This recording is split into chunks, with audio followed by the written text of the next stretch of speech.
आज ना आमच्याकडे चिकनचा बेत होता, तर मी पटकन चिकनचे 2 भाग बनवून घेतले, कारण की मी 2 प्रकारे चिकन बनवणार होते.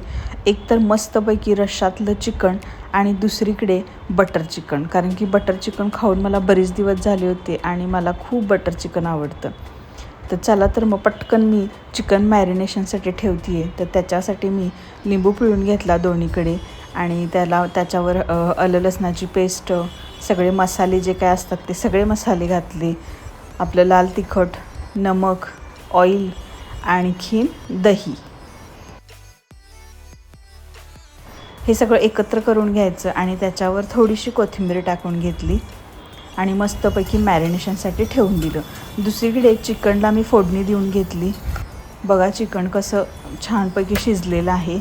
आणि इकडच्या साईडला मी कांदा वगैरे भाजत आहे या रश्शाचा मसाला बनवण्यासाठी. आणि हे जे दिसतंय तुम्हाला, हे बटर चिकनचं जे मॅरिनेशनसाठी ठेवलं होतं चिकन, ते इथे फ्राय करून घेते. हा रश्शाचा मसाला पण माझा तयार करून झालेला आहे. आणि रस्सा बघा, वाव काय मस्त कट आलेला आहे. हा बटर चिकनचा मसाला आहे आणि याच्यामध्ये जे फ्राय करून घेतलेले चिकनचे पीसेस होते ते मी यात घालून घेतलेले आहेत. आणि याच्यावर थोडीशी क्रीम टाकायची, कोथिंबीर टाकायची आणि मस्त याला वाफलून घ्यायचं.